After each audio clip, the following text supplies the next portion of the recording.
आज बात करते हैं जरा टाटा मोटर्स के बारे में। टाटा मोटर्स के बारे में सब कुछ हम जानेंगे, इसके शेयर के बारे में, फ्यूचर में क्या हो सकता है, रतन टाटा जी अब नहीं रहे तो आगे क्या हो सकता है उस पर भी बात करेंगे। प्लस इसके साथ के जो दिग्गज कॉम्पिटिटर हैं हुंडई और मारुति, उनके साथ भी बात करेंगे। और सबसे बड़ी चीज़, टाटा मोटर्स मेरे को एक कंपनी नहीं लगती, ये बेसिकली कंपनी से कहीं ज़्यादा बढ़ के है। इमोशन तो चलो है ही, लेकिन आज जब पूरा सुनेंगे ना सब कुछ, कैसे इसका 1954 से लेकर के अब तक की जर्नी कितनी उठापटक वाली रही है। मतलब एक कंपनी क्या कहूँगा मैं, एक आदमी, क्योंकि रतन टाटा जी का बहुत बड़ा रोल रहा है टाटा मोटर्स में, अभी आपको समझ में आएगा। एक कंपनी यहाँ पहुँचती है, यहाँ से गिर के एकदम पाताल में चली जाती है, फिर उठती है, फिर पाताल में चली जाती है, और एक बार नहीं ऐसा कई बार होता है। लेकिन हर बार रतन टाटा हीरो की तरह एंट्री मारते हैं और एक गिरी हुई कंपनी को फिर उठा देते हैं। लेकिन फिर क्या होता है, फिर समय बदलता है, फिर कुछ होता है, फिर कंपनी पाताल में चली जाती है, फिर रतन टाटा जी एंट्री मारते हैं, फिर कुछ करते हैं, फिर उठा देते हैं। ऐसा बहुत रेयर किसी कंपनी में आपको देखने को मिलेगा। और ऐसा विजनरी लीडर रतन टाटा की तरह शायद ही क्या, मुझे नहीं लगता कोई रिप्लेसमेंट है इनका। मुझे नहीं लगता कि इनके जैसी पर्सनैलिटी, ये बिजनेसमैन नहीं है, ये हीरो है। अभी आप देखोगे ना, पूरी केस स्टडी आप दिखाऊंगा आपको, तो आपको यही समझ में आएगा ये आदमी ने पूरी जिंदगी ना एज अ हीरो काम किया है। मतलब जहां सारी परेशानियां हैं, सारे सब कुछ ध्वस्त हो चुका है, किसी का दिमाग कुछ काम नहीं कर रहा है, ये आदमी एकदम हीरो की तरह एंट्री मारता है और सब बदल के रख देता है। और ऐसा एक बार नहीं कई बार हुआ है, अभी दिखाता हूं आपको। ठीक है, कुछ हाईलाइट्स जिस पर हम बात करेंगे। टाटा मोटर्स का बुरा समय, जैसे हमने क्या था वो बुरा समय, क्या क्या था, कई बार आया, क्योंकि 2016-17 में ऐसा क्या हुआ था, 2020 में क्या हुआ था। 2020 में 65 रुपए का इनका स्टॉक हो गया था, लगभग 590 के आसपास जा चुका था। 590 से गिर करके ये 65 पर आके गिरा था, सोच के देखो। और उसके बाद फिर क्या हुआ, अभी दिखाता हूं आपको। फिर रतन टाटा जी अब नहीं रहे तो उनके बाद कंपनी का क्या होगा, क्या हमें इन्वेस्ट करना चाहिए टाटा मोटर्स में, क्या हमें भरोसा बना के रखना चाहिए, वो सब भी बात करेंगे हम। और एक्सरे करेंगे आज टाटा मोटर का पूरा। मेजरली 3 कंपनियों का हम कंपैरिजन भी करेंगे, टाटा मोटर्स, मारुति और हुंडई। आप एक महिंद्रा का नाम कहीं मिस कर रहे होंगे, महिंद्रा के लिए हम सेपरेट अलग पर बात करेंगे। फिलहाल इन 3 कंपनियों के बारे में हम बात करते हैं। Good time, bad time, worst time. मतलब एक कंपनी के फेज में अच्छा समय भी आता है, बुरा समय भी आता है, और सबसे घटिया समय भी आता है। उस वक्त कंपनी का जो टॉप लीडरशिप है वो कैसे रिएक्ट करता है, कैसे हीरो की तरह एंट्री मार करके सब गेम पलट देता है, समझाता हूं आज। अच्छा, पहले तो हिस्ट्री से शुरू करता हूं। देखो, टाटा मोटर्स पहले टाटा मोटर्स नहीं थी, टेल्को कंपनी के नाम से शुरुआत हुई थी, Tata engineering and locomotive company. शुरुआत में ये ट्रेन के इंजन वगैरह बनाना इन्होंने शुरू किया था, ट्रेन के डिब्बे, ट्रेन के इंजन। तो पहला जो इनका प्रोडक्ट था वो कुछ ऐसा था, ट्रेन के इंजन, ट्रेन के डब्बे, बड़ी बड़ी चीजें, मतलब छुटकाओ मुटकाओ नहीं, बहुत बड़ी शुरुआत हुई इनकी। लेकिन बड़ी शुरुआत के साथ साथ मुंह की भी खानी पड़ी कई बार। 1950 में डाइमलर बेंज के साथ पार्टनरशिप हुई और उसके बाद हेवी ड्यूटी ट्रक इन्होंने बनाना शुरू किया। तो पहला ट्रक जो आया टाटा मर्सिडीज बेंज, कैसा दिखता था वो, ये रहा पहला ट्रक, टाटा मर्सिडीज बेंज, दोनों मिलकर के आए मार्केट में। वो सब अच्छा चला। 1991 में टाटा ग्रुप की कमान संभाली रतन टाटा ने, 1991 में, और इसका आता टाटा मोटर्स पर सीधा दिखा। 1991 में ही टाटा मोटर ने लॉन्च की देश की पहली एसयूवी टाटा सिरा। अब क्या लगता है, ये देश की पहली एसयूवी 1991 में। उस वक्त हालांकि हुंडई, टोयोटा, मारुति ये सब आ चुके थे, फ्लॉप, नहीं चली। देखो, उसी वक्त मारुति 800 भी आई थी। आप आज भी मारुति 800 को सड़कों पर देख लेते होगे, सिरा आपको कहीं दिखती है क्या? तो एवरेज रही थी, ये थी सिरा। ठीक है, 1998 में टाटा मोटर्स ने लॉन्च करी पहली पैसेंजर कार। हालांकि पैसेंजर कार सिरा भी थी, लेकिन एसयूवी में, लेकिन पैसेंजर कार उस वक्त छोटी कारों को कहते थे पैसेंजर कार। तो पहली पैसेंजर कार आई हुंडई कहता हूं, इंडिका, टाटा इंडिका। अच्छा, टाटा इंडिका आते ही टाटा मोटर्स के रंगत बदल गए। अच्छा हुआ, बुरा हुआ, अभी समझाता हूं। 1990 में ही मारुति सुजुकी, हुंडई, टोयोटा ये सब कंपनियां आ चुकी थी। तो मतलब अकेले टाटा मोटर नहीं था, इनके कंपटीटर थे, और इनके कंपटीटर बहुत अच्छा परफॉर्म कर रहे थे। ठीक है, ये थी पहली इंडिका भैया। ये आदमी को आप जब जब देखोगे ना, और साथ में इस फोटो के साथ मैंने इनको कई बार देखा है, मतलब पहला प्रोडक्ट कोई आदमी लाता है, चलो बता ही देता हूं, सस्पेंस खोल ही देता हूं। सोच के देखो, आप इतनी बड़ी कंपनी के चेयरमैन हो और पहला प्रोडक्ट कोई लाते हो, पहला, जिसका पूरे देश को इंतजार था, और वो पहला ही प्रोडक्ट खतरनाक तरीके से पिट जाए, और ऐसा पिट जाए कि लोग गालियां देने लग जाए, लोग क्या क्या ना बोले, अरे इसको कुछ नहीं आता, बनाता है गाड़ी। लेकिन उसके बाद भी कैसे ये आदमी, अभी बताता हूं आगे। अच्छा, थोड़ा सा नैनो के बारे में इंट्रोड्यूस कर देता हूं। भैया यही वो आदमी था जो कि पहली बार 2002 में ही बात कर दिया था कि लखटकिया कार लेकर के आएंगे, 1 लाख रुपए की कार, और दुनिया ने बिलीव नहीं किया था कि 1 लाख की कार बन भी सकती है। हालांकि 1 लाख नहीं बनी, लेकिन थोड़ा सा ऊपर गया, लेकिन ये आदमी ने ला करके दिखाया। हालांकि नैनो ने भी बड़ा सेटबैक दिया था टाटा मोटर को। अब इसका बुरा समय, अच्छा एक और चीज बता देता हूं, अच्छी बात, फिर बुरे समय पर आते हैं। 2008 में टाटा मोटर्स ने ही जैगुआर एंड लैंड रोवर को भी एक्वायर किया था। ये पहली बार ऐसा था कि इंडिया की कोई देसी कार कंपनी ने किसी विदेशी कार कंपनी को खरीदा था, पहली बार ऐसा हुआ था। ये उस वक्त दुनिया की सबसे बड़ी डील थी। अमेरिकी कंपनी फोर्ड से खरीदा था 2.5 बिलियन में। अच्छा, फोर्ड और टाटा की कहानी तो आपको पता ही थी कि फोर्ड ने कैसे बेइज्जत किया था रतन टाटा को, और उसी की कंपनी को खरीदा बाद में। खैर वो कहानी आपको पता होगी, तो मैं नहीं सुना रहा। अब बुरा समय क्या था भैया? टाटा मोटर्स ने देश की कार बनाने वाली तीसरी कंपनी तो थी है, हालांकि अकेली नहीं थी उस वक्त, जैसा मैंने बताया। 1998 और 1998 से 2002 में क्या हुआ?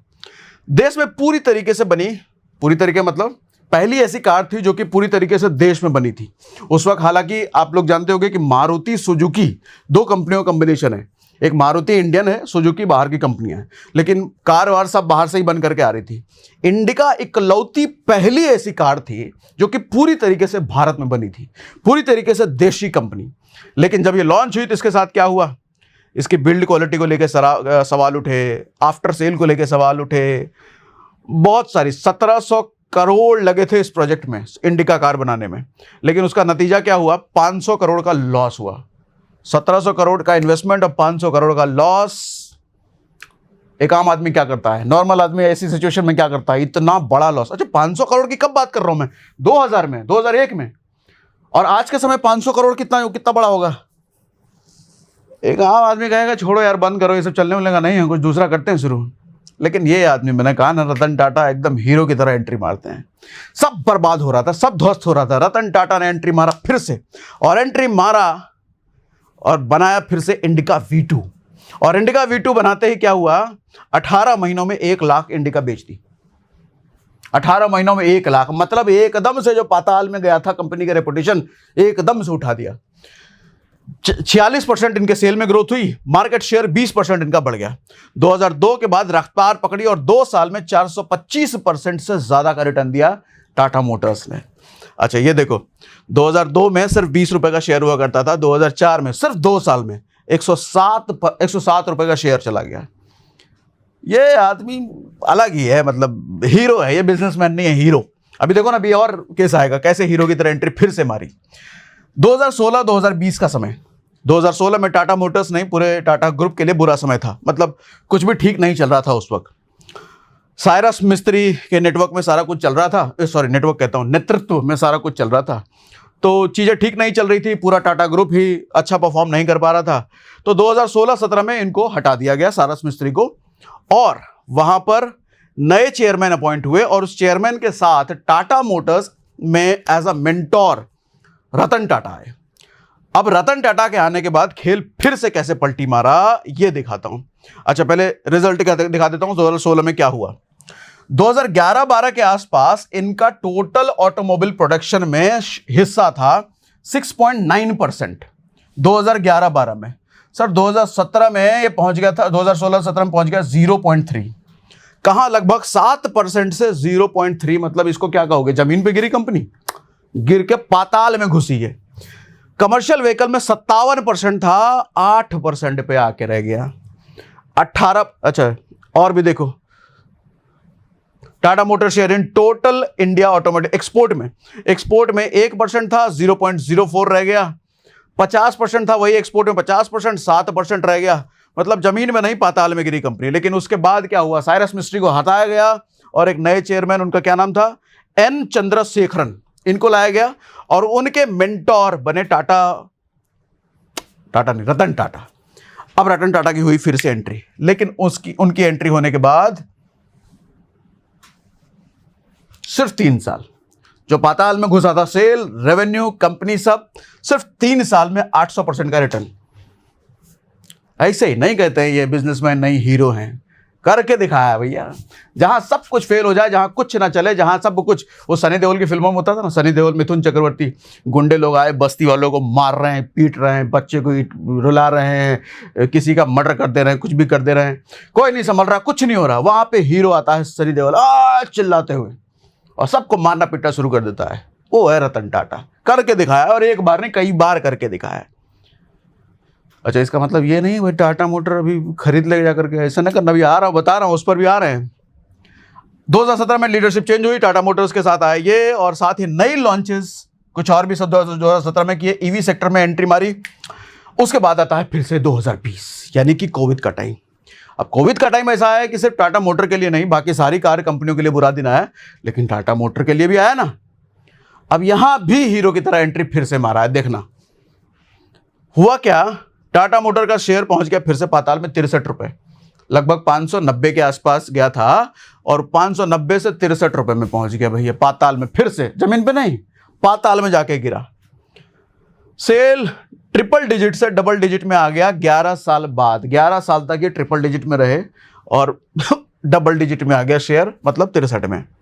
अच्छा, एक चीज समझिएगा, चाइना टाटा की जगुआर लैंड रोवर का सबसे बड़ा मार्केट था उस वक्त, अभी भी है। JLR जानते हो ना, जगुआर और लैंड रोवर। तो चाइना सबसे बड़ा मार्केट है, चाइना में इसकी सेल बहुत है। और कोविड के आते ही चाइना का भी सब कुछ डमाडोल हुआ था, तो 85% सेल में गिरावट हो गई, 85%। तो JLR की वजह से भी बड़ा गिरावट देखने को मिला। इसके साथ ही 2020 में कंपनी ने, अब यहां पे देखो हीरो वाला काम, जब कुछ नहीं चल रहा होता है, जब सब बर्बाद हो रहा होता है, रतन टाटा एंट्री मारते हैं और कुछ नया करते हैं। फिर से एक नया अनाउंसमेंट किया, नेक्सॉन टिगोर का नया वर्जन लॉन्च लेकर के आए। और बिकॉज आपने देखा होगा, नेक्सॉन वगैरह आने के बाद टाटा का सारा खेल ही पलट गया। मतलब पुराने मॉडल जो टाटा के चलते थे, जो ज़्यादातर लोग पसंद नहीं करते थे, इन सब मॉडल्स को लोगों ने पसंद करना शुरू किया। मतलब एक बार फिर से बुरा समय, बुरा दौर जब चल रहा है, ये आदमी फिर से कुछ नया सोचता है। एक चीज़ आप फील करना, लाइफ में हमारे साथ जब बुरा समय आता है तो दिमाग बंद हो जाता है, सोचने में काम नहीं करता हो, और निराशा हमारे को चारों तरफ से घेर लेती है। डिसअपॉइंटमेंट, बुरा समय, अब क्या हो गया, हमारा बुरा दौर आ गया, आदमी का दिमाग काम करना बंद कर देता है। ये आदमी हीरो है ना, हीरो का काम क्या है, कुछ बुरा हुआ तो एंट्री मार करके सब सही करो। फिर से एंट्री मारा, नया अनाउंसमेंट किया, नेक्सॉन टियागो जैसी गाड़ियां लेकर के आया, और बिकॉज ऑफ दीज कार्स इनकी सेल फिर से, मतलब एक बार नहीं कई बार। ठीक है, हर बुरे समय में ये आदमी कुछ नया करता है और फिर से खड़ा हो जाता है। नया आदमी, ये आदमी बुरा करता है, बुरा मत मानना, बहुत रेस्पेक्ट करता हूं मैं, एज अ आदमी, एज अ हीरो बोल रहा हूं। ठीक है, एटीट्यूड भैया, एटीट्यूड, आदमी का एटीट्यूड इसको बर्बाद करता है, आदमी का एटीट्यूड इसको आबाद करता है। बुरा समय, इसका मतलब ये नहीं हुआ कि सब कुछ खत्म हो गया, बर्बाद हो गया, फिर से शुरू किया जा सकता है। और रतन टाटा ने हर बार ये साबित किया है, हर बुरे समय में एंट्री मार करके साबित किया है कि फिर से शुरुआत किया जा सकता है और फिर से उसी मुकाम पर लेके जाया जा सकता है। ठीक, जून 2023 आते आते कंपनी की सेल्स और पोजीशनिंग बदल गई और कहीं ज्यादा बेहतर हो गई। ईवी कार्स का वर्टिकल बहुत अच्छा करने लग गया, स्टॉक में 800% की बढ़त हो गई फिर से 3 साल में। 2020 में जहां 63 रुपए का पहुंच चुका था शेयर, 2023 में 586 फिर से। मतलब मैं क्या कहूं, पाताल, बार बार वही लाइन, मतलब बोलना नहीं चाह रहा, मारो गोली, लेकिन फील आता है कि नहीं भैया। ठीक है, अब कंपैरिजन करते हैं टाटा मोटर्स, मारुति सुजुकी और हुंडई। ये है मारुति का ग्राफ, ये कब का है, ये हम बात कर रहे हैं 2023 और 2024 का। ग्रीन वाला 2024 का है और रेड वाला 2023 का है। मारुति सुजुकी 41.3% इनका शेयर, 41.7 2024 में। हुंडई 14.5, अगले साल भी 14.5। टाटा मोटर्स 13.9 से गिर करके 13.8, 0.1% गिरा। लेकिन आगे खेल समझो क्या हुआ टिल नवंबर 2024। हाँ, अब एक डेटा कंपैरिजन से आपको समझाता हूं 2022 और 2023 का। मारुति जहां 2023 में 17 लाख गाड़ियां बेच रही थी, हुंडई 6 लाख गाड़ियां बेच रही थी, टाटा सिर्फ 5,50,000। ठीक है, और उसके पहले एक साल पहले ये डेटा था, मारुति 15 लाख, 5,52 हुंडई और 5,26 टाटा। ठीक, अब थोड़ा फाइनेंशियल्स आपको दिखाता हूं, आप ज्यादा विजुअलाइज कर पाओगे। टाटा मोटर्स, ये है सर टाटा मोटर्स। 2020 में इनका, ये ग्राफ देख के समझ जाओ, नंबर की आपको जरूरत नहीं पड़ेगी। 2020 का रेवेन्यू, 2021 का, 2022 का, 23 का, 24 का, मतलब हर साल इंक्रीमेंटल है। इसमें थोड़ा सा कम है, लेकिन वैसे हर साल इंक्रीमेंटल है, और 2024 में तो सबसे ज्यादा इन्होंने किया है। अच्छा, इसका कंपैरिजन भी करेंगे अभी हुंडई और उससे, लेकिन उससे पहले थोड़ा सा पैटर्न भी समझ लेते हैं, शेयर होल्डिंग पैटर्न। आप अगर ये देखो, ये जो ब्लू वाला है ये प्रोमोटर होल्डिंग है, ग्रीन वाला FII का है। अगर आप देखो इसमें FII की होल्डिंग है सर 20.54, जो कि बहुत अच्छी होल्डिंग मानी जाती है। विदेशियन जो है अपने टाटा मोटर्स में 20 पॉइंट का होल्डिंग उन्होंने बना रखा है, इन्वेस्टमेंट है। आप DII का अगर देखोगे तो लगभग 16.42%, ये भी अच्छा परसेंटेज है। आप पब्लिक का अगर देखोगे, मतलब रिटेल इन्वेस्टर का 20.44%, और अदर्स में फिर 0 आ जाता है। तो दो चीजें यहां समझने लायक हैं, एक तो FII और DII और पब्लिक, इन तीनों का बहुत अच्छा खासा इन्वेस्टमेंट है टाटा मोटर में। ठीक है, हुंडई और उसमें कितना है वो भी अभी देखते हैं।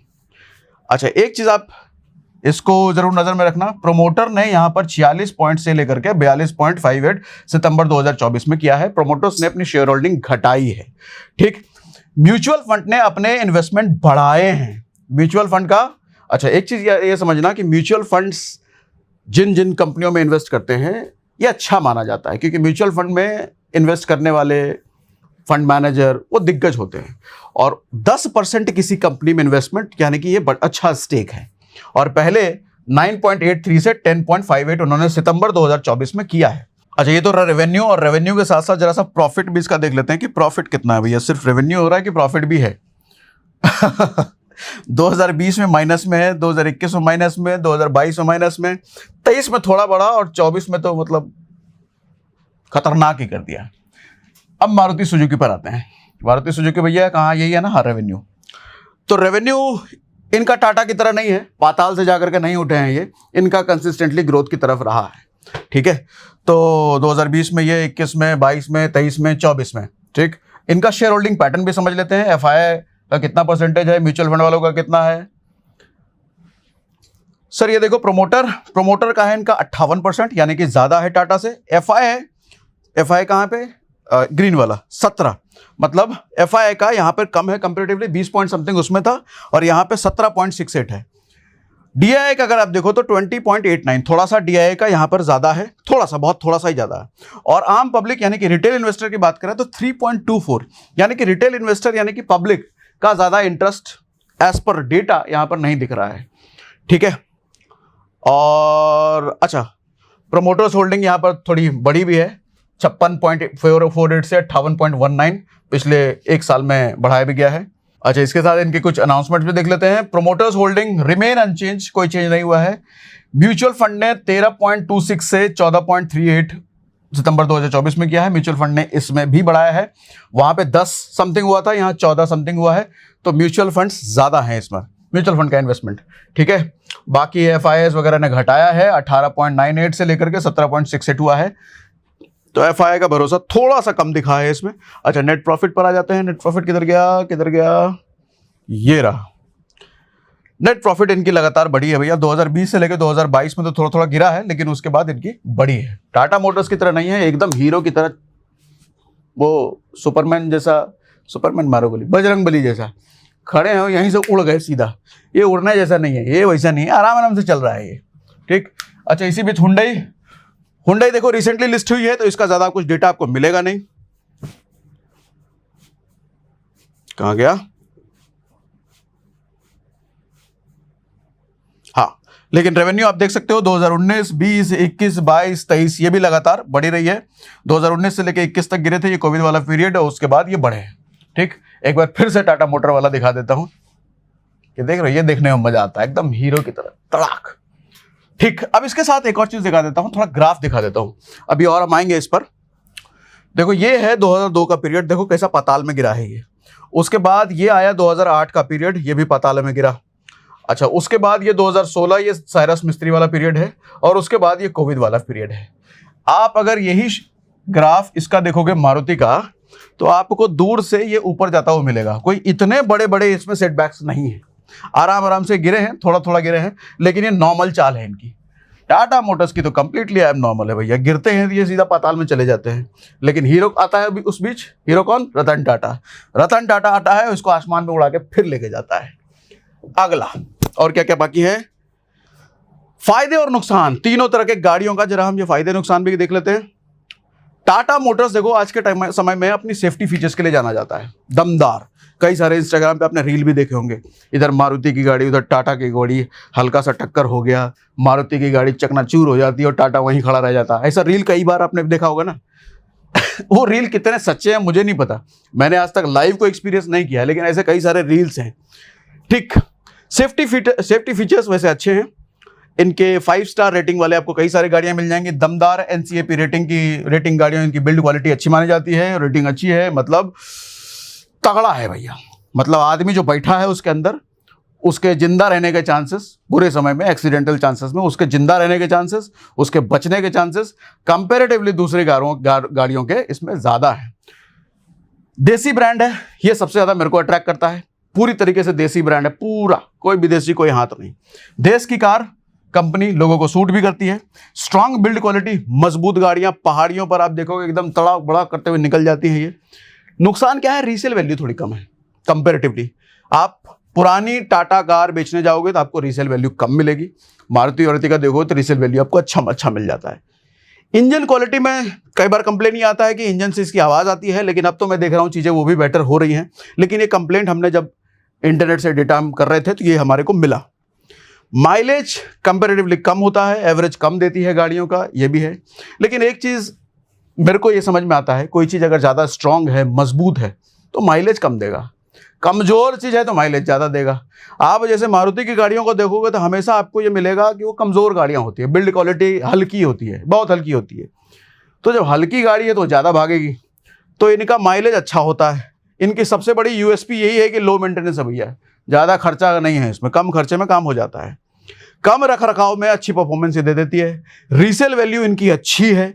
नुकसान क्या है? सेफ्टी फीचर्स के नाम पे कुछ नहीं बोलना ठीक नहीं है, पता नहीं, लेकिन कमज़ोर है भैया। बिल्ड क्वालिटी कमज़ोर है। कंफर्ट, इंटीरियर मिड रेंज ठीक ठाक है, कुछ खास नहीं है। हुंडई की अगर बात करें तो इनका डिज़ाइन प्रीमियम है, इंटीरियर प्रीमियम है, इंजन की परफॉर्मेंस इनकी अच्छी है, आफ्टर सेल सर्विस इनकी बेटर है। नुकसान क्या है? माइलेज इनमें भी कम है, कॉस्टली मेंटेनेंस है इनका, रीसेल वैल्यू इनकी भी कम है, और एक सेफ्टी हुंडई की गाड़ियों में कंपैरेटिवली टाटा कम है। अब समझते हैं जरा टाटा मोटर्स में अभी क्या हो रहा है, अभी सिचुएशन क्या चल रही है, रतन टाटा जी के जाने के बाद क्या हो रहा है। शेयर्स में जो हमारे इन्वेस्टमेंट हैं वो उसको कंटिन्यू रखें, निकाल लें या और पैसा डालें, चूंकि अभी गिरा हुआ है शेयर, वो सब चीज़ें जरा समझते हैं। अभी का समय जो है भैया अपने लाइफ टाइम हाई से स्टॉक 30% नीचे है, और आज का तो मैं देख रहा था कि 805 810 के आसपास पहुंच गया है शायद। ठीक है, आज मतलब 7 नवंबर की हम बात कर रहे हैं। 8 तारीख यानी कि कल टाटा मोटर्स का रिजल्ट आने वाला है भैया, वो भी देख लेना, उस पर भी बहुत सारी चीज़ें डिपेंड करती हैं। जुलाई 30 2024 को ये लाइफ टाइम हाई बना था। स्टॉक उस समय 1700 नहीं ये गलत लिख दिया है, 1100 क्रॉस किया था उस वक्त, मुझे याद है, जहां तक 1100 1200 के बीच था, 1200 नहीं गया था, 1200 से नीचे ही था। ठीक है, हालांकि उसके बाद लगातार ये गिर ही रहे हैं, और गिरने की वजह सिर्फ टाटा मोटर नहीं है, पूरा ऑटो सेक्टर अगर आप देखोगे तो ऑटो सेक्टर्स के सेल्स गिरे हैं। इस पर भी एक डेडिकेटेड हम वीडियो करने का सोच रहे हैं। आप बताओ, कमेंट बॉक्स में लिख के बताइए, डेडिकेटेड बताऊं क्या, गाड़ियों का रेवेन्यू का भी क्या हाल है इंडिया में, बुरा हाल है। वैसे टाटा मोटर्स की सेल Q2 में 12% गिरी थी, खराब आया था। पिछले साल जहां 2.43 लाख यूनिट थी, Q2 के बाद 2.15 लाख हो गया। टाटा मोटर्स में अब आगे क्या हो सकता है रतन टाटा जी के बाद, अब ध्यान से समझिएगा, इंपॉर्टेंट है ये। रतन टाटा का शुरू से टाटा मोटर्स पर काफी इंपैक्ट रहा है। आप देखना, जब जब कंपनी का बुरा दौर आया है, कौन आया है उस वक्त हीरो बन के? रतन टाटा। लेकिन अब रतन टाटा है नहीं आने के लिए अगर कंपनी का बुरा दौर आता है तो। लेकिन एक चीज समझ में आती है कि रतन टाटा सिर्फ हीरो नहीं थे, हीरो लीडर भी थे, एक अच्छी लीडरशिप भी थी। तो एक सवाल यहां पर यह है कि इतनी बार जब उन्होंने डाउनफॉल देखा है तो उनको पता है कि डाउनफॉल किस वजह से आता है और डाउनफॉल में गई कंपनी को उठाते कैसे हैं। तो क्या ये लीडरशिप डुप्लीकेट नहीं करा होगा उन्होंने अपने ऑर्गेनाइजेशन में? क्या अपने लीडर्स ऐसे तैयार नहीं करे होंगे कि उनके ना रहने के बाद कंपनी को उठाने वाले लोग, उठाने वाले लीडर्स हैं? ये मुझे नहीं पता, ये सवाल है। अगर ऐसा है तो बहुत अच्छा है और मुझे लगता है शायद होना चाहिए, लेकिन ये लगता तक ही बात है, इसकी कोई श्योरिटी नहीं है। ठीक, उसके बाद विदेशी आइकॉनिक ब्रांड जगुआर और लैंड रोवर। अभी आपको पता है कि चाइना का मार्केट खराब है, इकोनॉमी वहां की डूबी हुई है। अच्छा, साइरस मिस्त्री खराब हुआ था, ये हमने कर लिया था। कहा गया, हाँ, एक सवाल ये भी है कि टाटा मोटर्स के बतौर सीईओ अब कौन ड्राइव करेगा? वैसे उनके सौतेले भाई नोएल टाटा ग्रुप की बागडोर संभाल सकते हैं, लेकिन क्या वो रतन टाटा की तरह उतने हीरो एटीट्यूड वाले या उतने इफेक्टिव हो पाएंगे? ये समय बताएगा। उसका एक और बड़ा कारण है कि भैया जेएलआर की सेल्स का अच्छा खासा कंट्रीब्यूशन होता है टाटा मोटर्स के रेवेन्यू में, और जेएलआर के लिए चाइना सबसे बड़ा मार्केट है जगुआर लैंड रोवर के लिए, और चाइना की इकोनॉमी भी खराब है। तो वहां पर स्टिमुलस पैकेज आने वाला है, सरकार लाने वाली है। इसके बाद ये सेल वहां बढ़ने की उम्मीद है, और ये सेल जब वहां बढ़ेगी तो उसका इंपैक्ट टाटा मोटर के शेयर में दिख सकता है। लेकिन सारी चीजें सख्ता और सख्ती है, श्योरिटी कुछ भी नहीं है। उम्मीद है कि जेएलआर की सेल्स अप ट्रेंड में आ जाए, लेकिन इन सब के बीच एनालिस्ट ये भी कहते नजर आ रहे हैं कई सारे लोग कि टाटा मोटर का शेयर और गिर सकता है। हालांकि यहां पर एक दोनों मत है। आप टीवी वगैरह पे देखते होंगे या कई लोगों को सुनते होंगे कि एक बहुत सारे लोग ऐसे हैं, टाटा मोटर रॉकेट हो जाएगा, टाटा मोटर दौड़ेगा, भागेगा। लेकिन वही कुछ ग्रुप ऐसे भी हैं कि भैया रुको, बॉटम फिशिंग से बचो, कि मतलब गिर रहा है तो और खरीदो, गिर रहा है तो और खरीदो। वैसे लोएस्ट सपोर्ट जो मैंने देखा था शायद 750 के आसपास है, तो अभी 810 815 के आसपास है, तो 750 भी जा सकता है। तो बॉटम फिशी से थोड़ा कंट्रोल रहिए। ऐसा नहीं है कि टाटा मोटर है अपने लोएस्ट पे है, बढ़ेगा ही बढ़ेगा, कहा कुछ नहीं जा सकता। हो सकता है बढ़ जाए, हो सकता है रॉकेट हो जाए, हो सकता है भागना शुरू कर दे, लेकिन श्योरिटी कुछ नहीं है। तो टाटा मोटर्स की तरफ अभी कोई एक्शन लेने से, ऐसा मुझे लगता है, बचे। बचे का मतलब बचे, कुछ नहीं कहा जा सकता, किसी की बातों में ना आए, क्योंकि मैंने पूरा डेटा आपको रखा कि टाटा मोटर्स डाउनफॉल में, अपने सेटबैक्स में, पाताल में एक बार नहीं गई है, कई बार गई है। कंपैरेटिवली हुंडई, मारुति या महिंद्रा की भी जब हम बात करेंगे, ये आपको डेटा वहां नहीं मिलेगा कि कंपनी सीधा पाताल में चली जाती है। ये कंपनी पाताल में गई है कई बार, और वहां उठाने वाले रतन टाटा है, और जो रतन टाटा आज नहीं है तो चिंता का विषय है। तो ध्यान रखिए कोई भी इन्वेस्टमेंट करने से। और मुझे उम्मीद है कि ये केस स्टडी आपको पसंद आई होगी।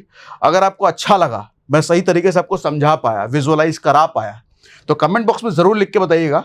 हम वीक में 1 या 2 केस स्टडी लाने का ऐसा और प्लान कर रहे हैं, अलग अलग स्टॉक्स के बारे में, अलग अलग शेयर्स के बारे में। लेकिन वो तभी होगा जब इस पर आपका रेस्पॉन्स हमें समझ में आए। तो अगर अच्छा लगा, मज़ा आया, तो कमेंट बॉक्स में ज़रूर लिख के बताइए कि मज़ा आ गया, क्या बता, ऐसा कुछ समझते हो ना। चलो बंद कर दो भैया आप।